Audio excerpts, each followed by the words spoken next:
The moment the dye exploded across Kayla Benson's face, lighting her up in neon blue like some kind of suburban war criminal, I realized one thing with absolute clarity: the woman who'd been stealing from half the neighborhood had finally stolen from the wrong person.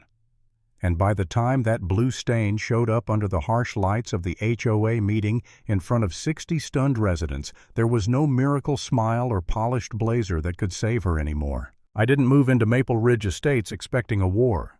Honestly, I just wanted quiet, clean sidewalks, predictable trash pickup, maybe a friendly neighbor waving while walking their dog.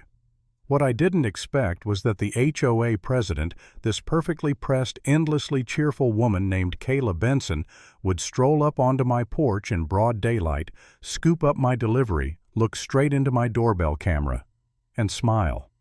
That smile should have been my first warning. Instead, I told myself I was overthinking it. 3 weeks earlier, I'd pulled into my driveway 20 minutes later than planned, exhausted from traffic, hoping to unwind with the keyboard I'd ordered. But when I stepped out of my car and looked at my porch, the welcome mat was empty. No box, no slip, nothing.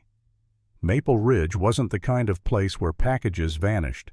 People trimmed their lawns to the HOA-approved 4 inches, hung seasonally approved wreaths, and waved with the exact amount of neighborly enthusiasm.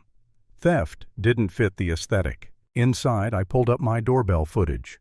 Normal UPS driver at 3:45 p.m. Then at 3:51, there she was, Kayla Benson, HOA royalty, gliding down my driveway with the confidence of a woman who believed the world and everyone in it belonged to her. She bent down, picked up the package, glanced directly into the camera, and smiled, a small, self-assured smirk, like she was daring me to confront her. I replayed it 3 times. The more I watched, the colder I felt. But I still gave her the benefit of the doubt. Maybe she took it by mistake. Maybe she was protecting it. People in these neighborhoods loved using that word as cover for all kinds of nonsense. Then 2 weeks passed, and I almost convinced myself it was a one-time thing until a $320 camera lens disappeared the same exact way. Same window of time, same porch, same woman. This time she tucked the box into a large canvas tote like she'd done this 100 times. No pause, no hesitation, just another day at the office. That's when the anger settled in, not hot and loud but cold, calculating. And that's when I realized I wasn't dealing with petty theft. I was dealing with someone who believed her title made her untouchable. I posted on our neighborhood app just one simple question: has anyone else had packages disappear recently? I expected maybe one reply. Instead, 7 people commented within 2 hours. Missing gifts, groceries, electronics, same pattern, same vague time frames. Most lived within 3 blocks of Kayla. But here's where things took a turn I didn't expect. Right when I was starting to connect dots, Kayla retaliated. It started with a letter in my mailbox: lawn height violation, 4.2 inches. A $50 fine. I stared at the paper like it was written in another language. The next day, another letter: trash bins visible at 7:05 p.m. Apparently a grave crime worth $75. The day after that, one more unapproved holiday decoration. It was a single pumpkin. 3 fines in 3 days each, pettier than the last, all signed by the same elegant scripted name: Kayla Benson, HOA president. I wasn't imagining it.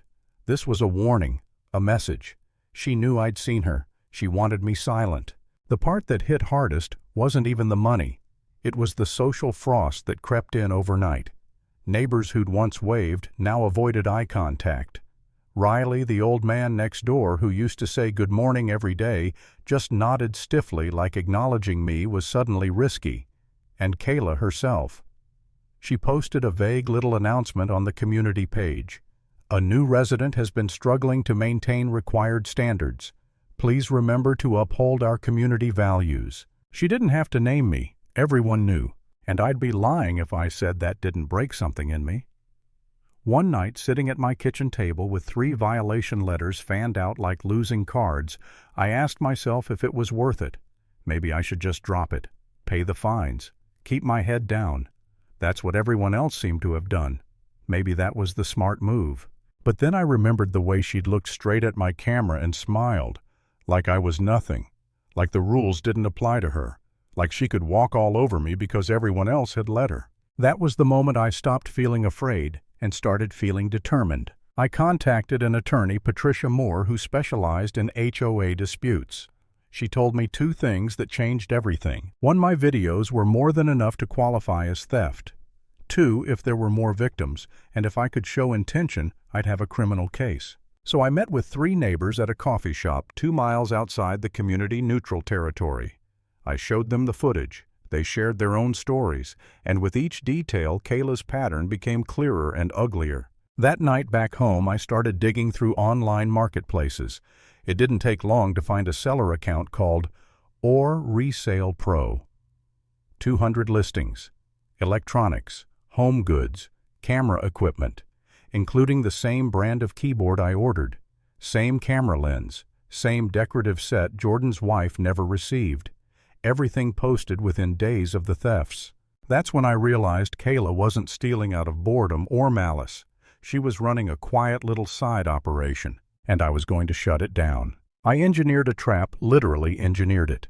Mini camera inside a shipping box, pressure-sensitive switch, a GPS tracker, and a UV dye pack, the kind banks use to mark stolen money impossible to wash off for days, only visible under certain lighting, but still faintly noticeable to the naked eye. On the afternoon of November 14th, I set the decoy package on my porch. Then I sent Kayla an accidental email forward that included the delivery notification. Obvious bait. Painfully obvious. But I knew her type. She couldn't resist. At 3:28 p.m., my doorbell pinged. Kayla walked right into frame, grabbed the box, gave the camera the tiniest smirk, and walked away. I flipped over to the GPS feed straight to her house, straight into the garage. Then the internal camera kicked on. She opened the box. The dye detonated in a bright blue cloud coating her face, her hands, her blazer. I actually laughed. Not mean, not triumphant, just relieved. Because the moment the dye hit her, everything changed. For the first time, she didn't have a way to talk herself out of it. 10 minutes later, she pounded on my door, shaking the empty box like it was evidence of my crimes. "You assaulted me," she yelled. "This is illegal. I'm contacting the police." I pressed the intercom button and answered calmly. "Kayla, that package was on my porch. Do you want to explain how it ended up in your garage?" Silence. Pure, unfiltered silence. The next day was the HOA meeting, the one I had requested speaking time for. The community center was packed. People who hadn't attended a meeting in years suddenly cared enough to show up. Kayla sat at the head table, makeup thick around her jawline, sleeves pulled all the way down, but even from 3 rows back, I could see faint blue stains peeking through. I walked up to the podium with my laptop and a binder thicker than a divorce file. And then I pressed play. First video, Kayla stealing the first package. Gasps, whispers. Someone muttered, "No way." Second video, her stealing the camera lens. Then the neighborhood timeline. 12 thefts, 11 victims. Then the marketplace screenshots, GPS tracking maps. And then the finale, the footage of her opening my trap package and being blasted with blue dye. The room erupted. Not with chaos, more like betrayal. People she'd smiled at, lectured, fined, controlled for years were suddenly seeing her for who she really was. Neighbors stood up one by one, calling her out. Jordan, Casey, Quinn, even quiet residents I didn't know spoke up. Kayla tried to talk, tried to deny, tried to spin, but the blue stains on her skin did the talking for her. The HOA board member at the far end of the table finally stood looking defeated as he addressed her. "Kayla, you're suspended effective immediately. Leave the premises." She stared at me like she wanted to burn a hole straight through my skull. Then she gathered her papers and walked out, blue fingerprints smearing across the white binder she clutched. 3 days later, Detective Sarah Williams called to confirm what I already suspected: they had enough evidence to issue a warrant. And on November 20th, deputies arrested Kayla outside her home. Sweatpants, messy hair, no blazer, no power left to hide behind. The official charges: 5 counts of theft in the second degree, 3 counts of fraudulent credit use, 1 computer crime charge, restitution, probation, hours of community service, and a 10-year ban from any HOA position. I attended her sentencing. She read a written apology monotone detached like she was reading a grocery list. But none of that mattered. The system she weaponized, the power she abused, had finally turned on her. And me, I didn't celebrate, didn't smile, didn't feel victorious. I just felt done. Finally. As I left the courtroom, I caught one last look at Kayla. No smile, no composure. Just a woman who believed she could get away with anything until someone refused to look away. Some people think power protects them, but power only lasts until the truth shows up.